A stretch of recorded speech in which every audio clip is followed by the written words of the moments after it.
Hello everyone and welcome back to my channel. Last class में हम लोग chapter 1 की एक्सरसाइज कर रहे थे और एक्सरसाइज में हम लोगों ने क्वेश्चन नंबर 6 किया था, है ना, जिसमें हम लोगों ने इक्वेशन को बैलेंस किया था। अभी हम लोग क्वेश्चन नंबर 7 कर रहे हैं। इसमें भी हम लोग को क्या करना है, इक्वेशन को बैलेंस करना है।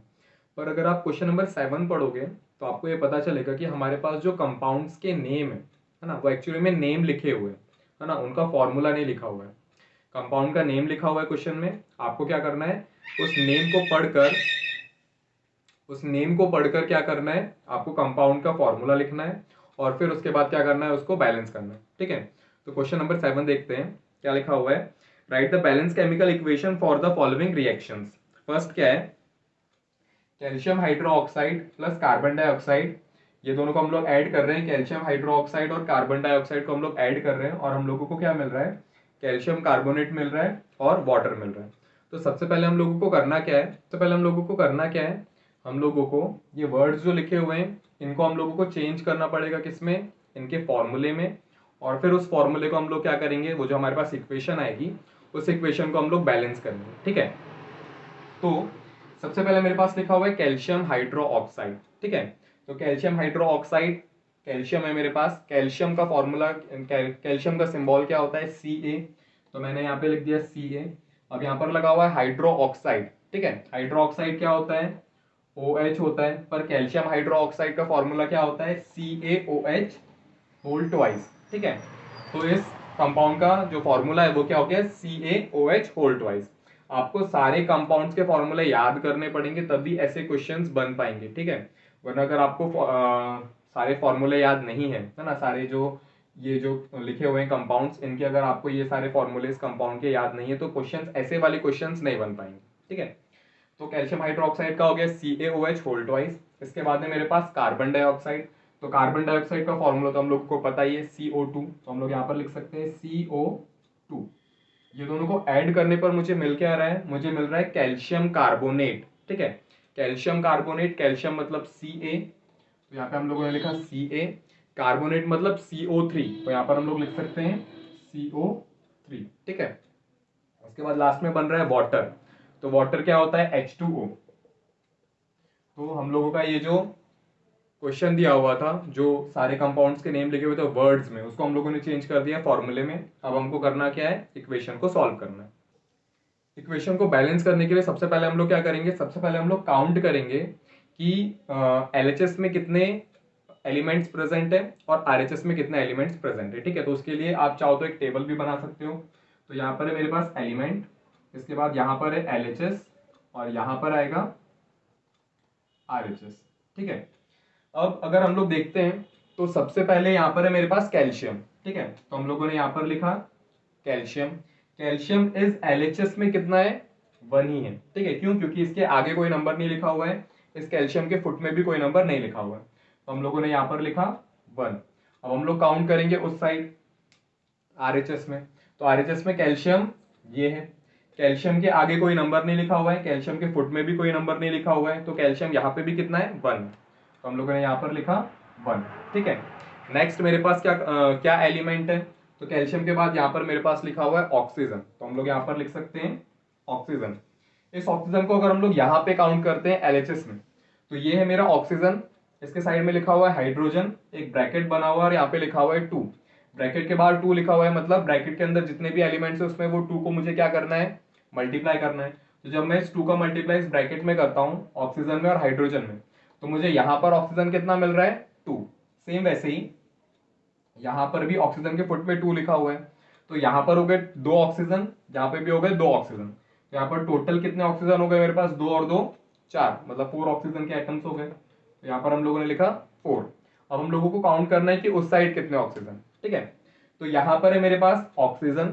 इस ऑक्सीजन जो है वो ये एक कंपाउंड कैल्शियम कार्बोनेट के साथ है, तो इस पूरे कंपाउंड के आगे मुझे देखना है कि कोई नंबर है या नहीं है। अगर मैं यहाँ पर चेक करता हूँ तो यहाँ पर मेरे पास कोई नंबर नहीं है। ठीक है, लेकिन इस ऑक्सीजन के फुट में लिखा हुआ है 3, मतलब यहाँ पर ऑक्सीजन कितने हैं, 3। अब अगर मैं यहाँ पर चेक करूं तो यहाँ पर है मेरे पास ऑक्सीजन। इस ऑक्सीजन ये जो ऑक्सीजन है ये इस वाटर का एक पार्ट है, मतलब वाटर के साथ है ना, H2O एक कंपाउंड बना रहा है, तो इस कंपाउंड के आगे कोई नंबर नहीं लिखा हुआ है। ठीक है, और इस ऑक्सीजन के फुट में भी कोई नंबर नहीं लिखा हुआ है, तो यहाँ पर ऑक्सीजन कितना हो गया, 1 हो गया। तो यहाँ पर टोटल ऑक्सीजन कितने हो गए, यहाँ पर है 3 और यहाँ पर है 1, मतलब 3 + 1 कितने हो गए, 4 हो गए। तो यहाँ पर भी कितने हो गए, टोटल 4 ऑक्सीजन, LHS में भी 4, RHS में भी 4। नेक्स्ट देखते हैं, तो नेक्स्ट है मेरे पास हाइड्रोजन। ठीक है, सेम वही कंडीशन है, ब्रैकेट लगा हुआ है, ब्रैकेट के बाहर फुट में 2 लिखा हुआ है, तो इस 2 का मल्टीप्लाई मुझे इधर भी करना पड़ेगा। ठीक है, तो हाइड्रोजन कितने हो गए, 2 हो गए। अगर मैं यहाँ पे चेक करूं तो यहाँ पर भी हाइड्रोजन की फुट में क्या लिखा हुआ है, 2 लिखा हुआ है, तो यहाँ पर भी हाइड्रोजन कितने हो गए, 2 हो गए।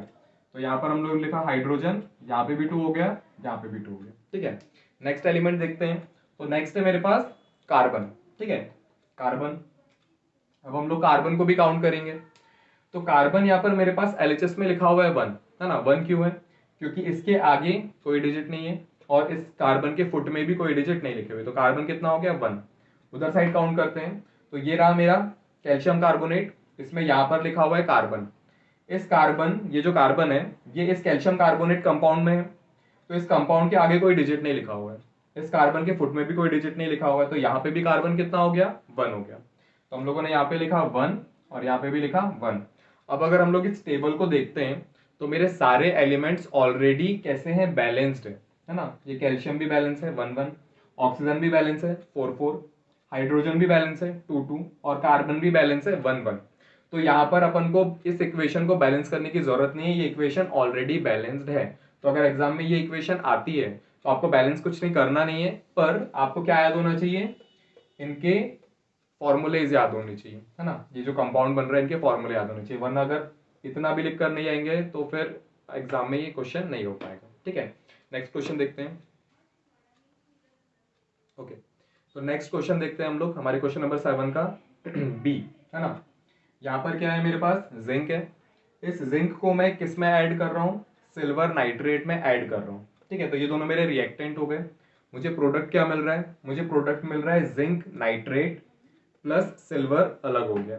तो सबसे पहला काम क्या है, सबसे पहले हम लोगों को करना क्या है, ये जो कंपाउंड के नेम्स हम लोगों को वर्ड्स में दिए हुए हैं इसको मुझे चेंज करना पड़ेगा, किसमें, फॉर्मूले में। ठीक है, तो यहाँ पर है मेरे पास जिंक, जिंक एक एलिमेंट है तो उसका तो Zn ही रहेगा, तो यहाँ पे हम लोगों ने लिखा Zn। ठीक है, इसके बाद यहाँ पर है मेरे पास सिल्वर नाइट्रेट। ठीक है, सिल्वर मेटल है, सिल्वर का जो सिंबल होता है वो क्या होता है, Ag, तो यहाँ पर आ गया Ag। इसके बाद नेक्स्ट क्या है मेरे पास, नाइट्रेट है। नाइट्रेट अगर कभी भी कंपाउंड में जब कभी भी नाइट्रेट लिखा हो तो उसके लिए आपको क्या याद रखना है, NO3। ठीक है, तो इस टोटल का जो फॉर्मूला हो गया सिल्वर नाइट्रेट, उसका फॉर्मूला क्या हो गया, AgNO3। इसके बाद ये दोनों को मिलाने पर मुझे क्या मिल रहा है, जिंक नाइट्रेट मिल रहा है। तो जिंक, जिंक का तो वही होता है सिंबल Zn, पर यहाँ पर क्या लिखा हुआ है, नाइट्रेट। नाइट्रेट का अभी हम लोगों ने देखा NO3 होता है, पर अगर हम लोग जिंक नाइट्रेट की बात करें तो जिंक नाइट्रेट का जो फॉर्मूला होता है वो होता है ZnNO3 होल ट्वाइस। ठीक है, तो ऐसे कुछ जो भी कंपाउंड्स होते हैं इनके आपको फॉर्मूले अलग से याद करके जाने पड़ेंगे। ठीक है, इसके बाद अगला है सिल्वर। तो सिल्वर का तो मैंने अभी बताया आप लोगों को कितना क्या होता है, Ag, तो यहाँ पर हम लोगों ने लिख दिया Ag। अब हम लोगों को करना क्या है, हम लोगों को इस इक्वेशन को बैलेंस करना है। बैलेंस करने से पहले हम लोग क्या करेंगे, हम लोग एक टेबल बनाएंगे, सारे एलिमेंट्स LHS और RHS में चेक करेंगे। ठीक है, तो देख लेते हैं हम लोगों ने यहाँ पे लिखा एलिमेंट्स, यहाँ पर आ जाएगा LHS और यहाँ पर आ जाएगा RHS। ठीक है, एलिमेंट्स देखते हैं, यहाँ पर है मेरे पास जिंक, तो यहाँ पर हम लोगों ने लिखा जिंक। जिंक इस LHS में कितना है, यहाँ पर एक ही है, इस जिंक के आगे कोई डिजिट नहीं लिखा हुआ है, जिंक के फुट में भी कोई डिजिट नहीं लिखा हुआ है, तो जिंक कितना हो गया, 1। तो हम लोगों ने यहाँ पे लिखा 1। जिंक को अगर हम लोग उधर RHS में चेक करते हैं तो यहाँ पर है मेरे पास जिंक, इस जिंक के आगे कोई डिजिट नहीं लिखा हुआ है, इस जिंक के फुट में भी कोई डिजिट नहीं लिखा हुआ है, तो यहाँ पे भी जिंक कितना हो गया, 1। हम लोगों ने यहाँ पे लिखा 1। इसके बाद अगला क्या है मेरे पास, Ag, Ag मतलब सिल्वर, तो हम लोगों ने यहाँ पे लिखा Ag सिल्वर। ठीक है, इस सिल्वर के आगे कोई डिजिट नहीं है, सिल्वर के फुट में भी कोई डिजिट नहीं है, तो सिल्वर कितना हो गया, 1। तो हम लोगों ने यहाँ पे लिखा 1। इधर साइड चेक करते हैं, तो यहाँ पर मेरे पास है Ag, इस Ag के आगे कुछ नहीं लिखा हुआ है, इसके फुट में भी कुछ डिजिट नहीं लिखा हुआ है, तो इधर भी Ag कितना हो गया, मतलब सिल्वर कितना हो गया, 1। तो यहाँ पे हम लोगों ने लिखा 1। नेक्स्ट देखते हैं, तो नेक्स्ट है मेरे पास नाइट्रोजन। ठीक है, तो हम लोगों ने यहाँ पे लिखा नाइट्रोजन। नाइट्रोजन जो है वो इस सिल्वर नाइट्रेट का इस सिल्वर नाइट्रेट कंपाउंड का पार्ट है। ठीक है, तो इस सिल्वर नाइट्रेट के आगे कोई डिजिट नहीं लिखा हुआ है, इस नाइट्रोजन के फुट में भी कोई डिजिट नहीं लिखा हुआ है, इस वजह से नाइट्रोजन यहाँ पे कितना हो गया, 1 हो गया। तो हम लोगों ने यहाँ पे लिखा 1। ठीक है, नेक्स्ट अगर हम लोग यहाँ पे देखते हैं तो यहाँ पर है मेरे पास नाइट्रोजन। ठीक है, लेकिन इस नाइट्रोजन के साइड में है O3 और एक ब्रैकेट लगा हुआ है, ब्रैकेट के फुट में क्या लिखा हुआ है, 2। अगर ब्रैकेट लगा हुआ है और ब्रैकेट के बाहर कोई डिजिट है तो आपको क्या करना पड़ेगा, मल्टीप्लाई करना पड़ेगा। आपने इस 2 का मल्टीप्लाई इस नाइट्रोजन में भी करना पड़ेगा, ऑक्सीजन में भी करना पड़ेगा। तो जब आप इस 2 का मल्टीप्लाई इस नाइट्रोजन में करोगे तो नाइट्रोजन कितने हो गए, 2 हो गए। तो यहाँ पर आ गया 2। नेक्स्ट मेरे पास लास्ट क्या बचा है, ऑक्सीजन। ऑक्सीजन के फुट में 3 लिखा हुआ है, तो ऑक्सीजन कितना हो गया, 3। तो यहाँ पर आ गया ऑक्सीजन 3। पर अगर हम लोग यहाँ पे चेक करें तो यहाँ पर है मेरा ऑक्सीजन, ऑक्सीजन के फुट में 3 लिखा हुआ है और ब्रैकेट के बाहर 2 लिखा हुआ है। ब्रैकेट के बाहर 2 लिखा है मतलब मुझे क्या करना है, ब्रैकेट के अंदर मल्टीप्लाई करना है। तो आप जब इस 2 का इस 3 में मल्टीप्लाई करोगे तो कितना आ जाएगा, 6 आ जाएगा। 2 3 6। तो यहाँ पर ऑक्सीजन कितने हो गए, 6 हो गए। अब अगर हम लोग इस टेबल को देखते हैं तो इस टेबल में मेरे पास केवल 2 ही ऐसे एलिमेंट है जो बैलेंस नहीं है, बाकी सारे एलिमेंट्स कैसे हैं, बैलेंस है। ये नाइट्रोजन बैलेंस नहीं है और ये ऑक्सीजन भी बैलेंस नहीं है। तो हम लोग किसी से भी स्टार्ट कर सकते हैं। ठीक है, क्योंकि नाइट्रोजन जो है वो थोड़ा इजी यहाँ पे नजर आ रहा है तो हम लोग नाइट्रोजन से स्टार्ट कर सकते हैं। नाइट्रोजन RHS में 2 है तो LHS में भी कितना होना चाहिए, 2 होना चाहिए। अभी देखो हम लोग क्या करेंगे, इस नाइट्रोजन में 2 का मल्टीप्लीकेशन करेंगे। कहाँ पर कर रहे हैं, LHS में। LHS का है मेरा, ये है LHS। ठीक है, नाइट्रोजन का है, ये है आपका नाइट्रोजन। किसका मल्टीप्लाई करना है, 2 का मल्टीप्लाई करना है। तो हम लोग क्या करेंगे, इस नाइट्रोजन, क्योंकि ये नाइट्रोजन इस पूरे कंपाउंड का एक पार्ट है, ये कंपाउंड क्या है मेरा, सिल्वर नाइट्रेट। अब मुझे इस नाइट्रोजन में क्या करना है, 2 का मल्टीप्लाई करना है। तो हम लोग क्या करेंगे, हम लोग इस नाइट्रोजन के आगे 2 नहीं लिख सकते हैं, हम लोगों को इस टोटल कंपाउंड के आगे 2 लिखना पड़ेगा। तो मैंने यहाँ पे क्या लिख दिया, 2 लिख दिया। ठीक है, अगर आपको ये समझ में नहीं आ रहा है तो मैंने एक वीडियो डाला हूँ, how to balance a chemical reaction. आप जाकर पहले वो वीडियो को देख सकते हो, उसके बाद यहाँ से कंटिन्यू कर सकते हो। ठीक है, वहां पर मैंने बहुत ज्यादा अच्छे से आपको समझाया हूँ कि कैसे हम लोगों को एक इक्वेशन को बैलेंस करना होता है। कभी भी अगर हमारे पास एक कंपाउंड है और उस कंपाउंड में बीच में कोई एलिमेंट लिखा हुआ है, अगर मुझे उसको बढ़ाना है तो हम लोग उस टोटल कंपाउंड के बाहर नंबर को लिखते हैं। ठीक है, इस Ag मतलब सिल्वर और नाइट्रोजन के बीच में हम लोग नंबर नहीं लिखेंगे। कभी भी किसी भी कंपाउंड के बीच में आपको नंबर नहीं लिखना है और उसके फुट में भी कभी भी नंबर नहीं लिखना है। आप क्या कर सकते हो, उस कंपाउंड के आगे लिख सकते हो। ठीक है, तो हम लोगों ने यहाँ पे 2 लिख दिया। अब 2 लिखने से हुआ क्या, ये नाइट्रोजन तो हो गया, डबल हो गया, नाइट्रोजन बैलेंस हो गया, पर इस 2 का मल्टीप्लीकेशन इस Ag यानी कि सिल्वर में भी हो गया है और इस ऑक्सीजन में भी हो गया है। मतलब यहां पर भी 2 का मल्टीप्लीकेशन हो गया और यहां पर भी 2 का मल्टीप्लीकेशन हो गया। ठीक है, तो यहां पर Ag मतलब सिल्वर कितने हो गए, 2 हो गए। LHS में अगर सिल्वर 2 है तो RHS में भी सिल्वर कितना होना चाहिए, 2 होना चाहिए। तो हम लोगों ने यहां पर भी क्या किया, 2 का मल्टीप्लाई कर दिया। अभी RHS में भी 2 सिल्वर हो गए और LHS में भी 2 सिल्वर हो गए।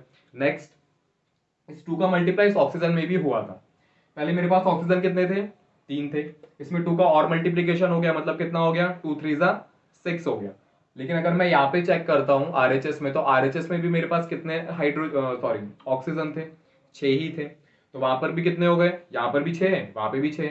तो इक्वेशन बैलेंस हो गई। अब हम लोग देखते हैं नेक्स्ट क्वेश्चन।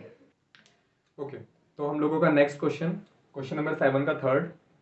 यहाँ पर मेरे पास क्या कंपाउंड है, एल्यूमिनियम। एल्यूमिनियम का सिंबल क्या होता है, Al। तो हम लोग यहाँ पे क्या लिखेंगे, Al। इसको मैं ऐड कर रहा हूं किसमें, कॉपर क्लोराइड में, है ना, कॉपर क्लोराइड। कॉपर का क्या होता है सिंबल, Cu। तो हम लोगों ने यहाँ पे लिखा Cu। क्लोराइड मतलब क्लोरीन से बना हुआ है तो क्लोरीन का होता है Cl। लेकिन कॉपर क्लोराइड का फॉर्मूला क्या होता है, CuCl2। तो मुझे यहाँ पे क्या करना पड़ेगा, 2 भी लिखना पड़ेगा। इसके बाद ये दोनों को मिक्स करके मुझे क्या मिल रहा है, प्रोडक्ट एल्यूमिनियम क्लोराइड। एल्यूमिनियम का क्या होता है, Al। तो यहाँ पर आ गया Al। क्लोराइड क्लोरीन से बना हुआ है तो क्लोरीन का होता है Cl। तो यहाँ पर आ गया Cl। पर एल्यूमिनियम क्लोराइड का फॉर्मूला होता है AlCl3। तो यहाँ पे अपन को क्या याद रखना है, AlCl3। जस्ट हम लोगों ने यहाँ पे देखा कॉपर क्लोराइड का होता है CuCl2, पर एल्यूमिनियम क्लोराइड का AlCl3। ठीक है। इसके बाद लास्ट में बच रहा है कॉपर, तो कॉपर का हो गया Cu।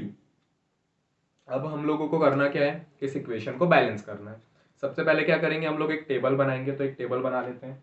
यहाँ पर है मेरे पास एलिमेंट, इसके बाद यहाँ पर आ गया LHS और यहाँ पर आ गया RHS। ठीक है। फर्स्ट मेरे पास जो एलिमेंट है वो क्या है, एल्यूमिनियम। तो यहाँ पर मैंने लिखा एल्यूमिनियम। एल्यूमिनियम के आगे कोई डिजिट नहीं है, एल्यूमिनियम के फुट में कोई डिजिट नहीं है, तो एल्यूमिनियम कितना है 1। यहाँ पर आ गया 1। अगर मैं यहाँ पे चेक करता हूँ तो यहाँ पर है मेरे पास एल्यूमिनियम, इस एल्यूमिनियम के आगे कोई डिजिट नहीं है और इस एल्यूमिनियम के फुट में भी कोई नंबर नहीं लिखा हुआ है, इसलिए एल्यूमिनियम कितना हो गया 1। तो यहाँ पर आ गया एल्यूमिनियम 1। नेक्स्ट कंपाउंड की बात करूं तो एलिमेंट की बात करें तो नेक्स्ट क्या है, कॉपर। कॉपर यहाँ पे 1 है क्योंकि कॉपर के आगे कुछ नहीं लिखा हुआ है, कॉपर के फुट में भी कोई नंबर नहीं लिखा हुआ है, तो यहाँ पर आ गया Cu कॉपर और यहाँ पे कितना है 1 है। अगर हम लोग यहाँ पे चेक करें RHS में तो ये रहा आपका कॉपर, इसके आगे कोई डिजिट नहीं लिखा हुआ है, इसके फुट में कोई डिजिट नहीं लिखा हुआ है, तो कॉपर कितना हो गया 1। तो यहाँ पर आ गया 1। नेक्स्ट क्या है मेरे पास, तो नेक्स्ट है मेरे पास यहाँ पर क्लोरीन। क्लोरीन यहाँ पे इसके फुट में लिखा हुआ है 2, तो क्लोरीन कितना हो गया 2, तो हम लोगों ने यहाँ पे लिख दिया क्लोरीन 2। और अगर मैं यहाँ पे RHS में क्लोरीन को चेक करता हूँ, ये रहा मेरा क्लोरीन, इसके फुट में लिखा हुआ है 3, मतलब क्लोरीन यहाँ पे कितने हो गए 3 हो गए।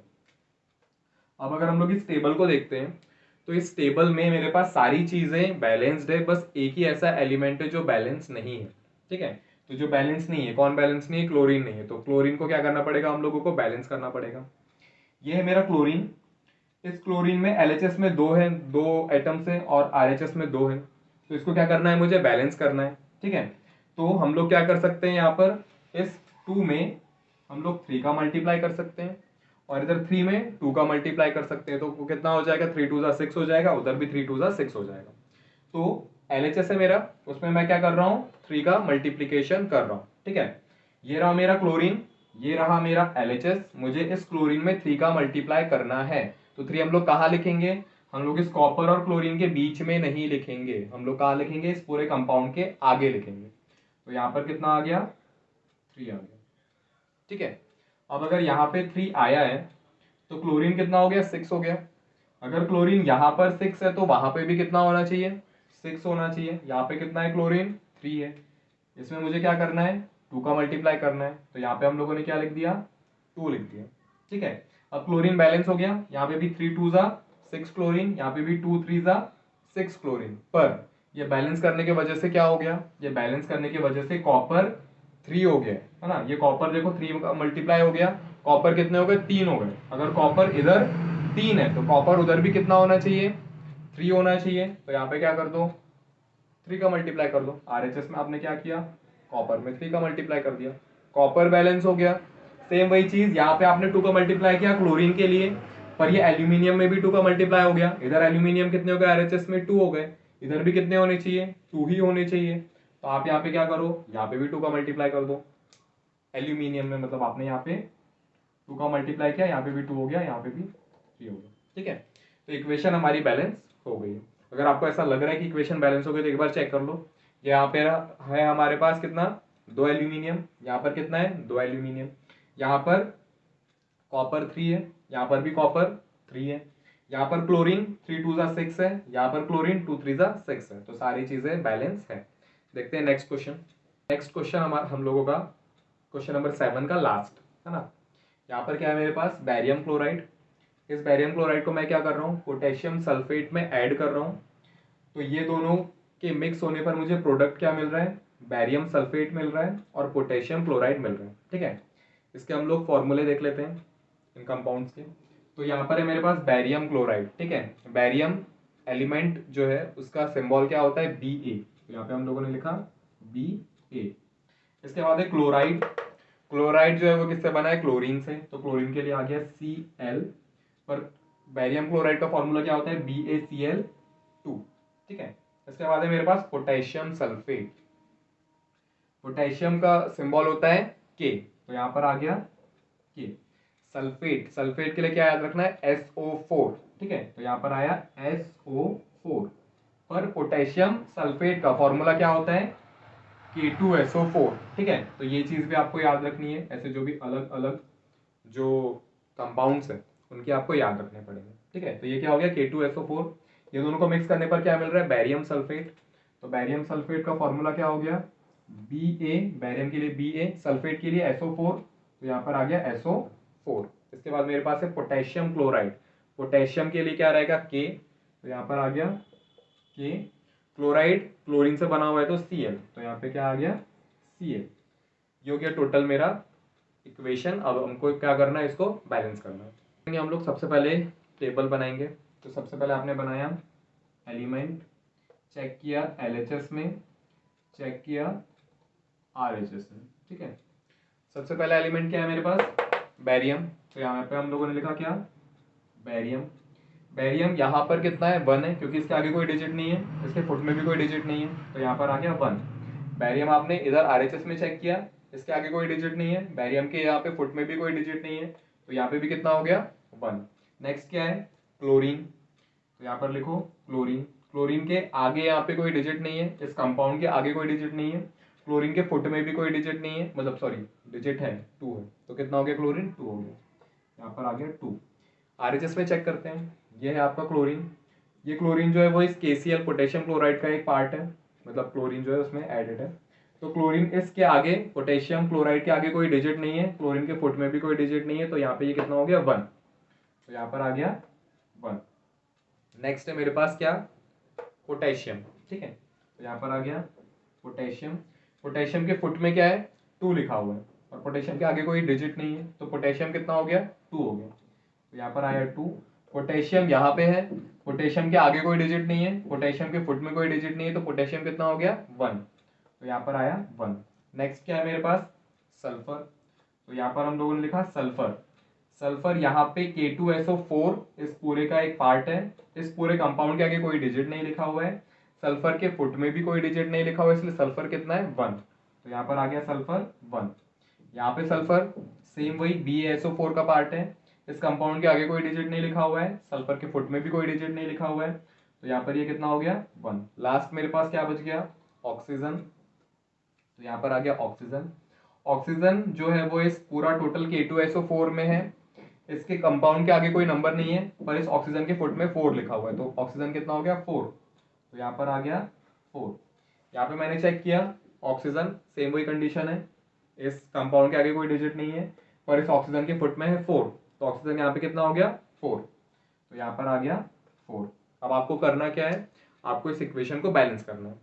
सबसे पहले अगर मैं देखता हूँ तो यहाँ पर है मेरे पास क्लोरीन और पोटेशियम, इधर पे क्लोरीन है 2, इधर पे है 1, इधर पे पोटेशियम 2, इधर पे है 1। हम लोग क्या कर सकते हैं, जहाँ पे 1 है वहाँ पे 2 का मल्टीप्लाई कर सकते हैं, तो यहाँ पे मैंने क्या किया 2 का मल्टीप्लाई किया। कहाँ पे करना है, RHS में जाके क्लोरीन में 2 का मल्टीप्लाई करना है। RHS कहाँ है, ये आपका RHS। क्लोरीन कहाँ लिखा है, ये लिखा है क्लोरीन। इसमें किसका मल्टीप्लाई करना है, 2 का मल्टीप्लाई करना है। 2 का मल्टीप्लाई करना है तो कैसे करेंगे, इस क्लोरीन और पोटेशियम के बीच में कोई नंबर नहीं लिखेंगे, इस क्लोरीन के फुट में भी कोई नंबर नहीं लिखेंगे। क्लोरीन जो है इस पूरे KCl जो है कंपाउंड है, कंपाउंड का पार्ट है, तो आपको क्या करना है 2 उस कंपाउंड के आगे लिखना है। तो हम लोगों ने यहाँ पे लिखा 2, आपने अगर यहाँ पे 2 लिखा तो क्लोरीन में 2 का मल्टीप्लाई हो गया, पर 2 का मल्टीप्लाई और किसके साथ हो गया, पोटेशियम के साथ भी हो गया, तो पोटेशियम भी कितना हो गया 2 हो गया, यहाँ पे 2 का मल्टीप्लाई हो गया। पर अगर हम लोग यहाँ पे चेक करते हैं तो यहाँ पे भी पोटेशियम 2 ही है, तो यहाँ पे भी 2 हो गया, यहाँ पे भी 2 हो गया, बैलेंस हो गया, ठीक है। अब बैरियम तो एक ही था, क्लोरीन यहाँ पे 2 था, यहाँ पे भी 2 हो गया है, पोटेशियम यहाँ पे 2 है, यहाँ पे भी 2 हो गया है। इसके बाद सल्फर यहाँ पर 1 है, यहाँ पर 1 है, ऑक्सीजन यहाँ पे 4 है, यहाँ पे 4 है, तो आपकी जो इक्वेशन है वो बैलेंस हो गई है।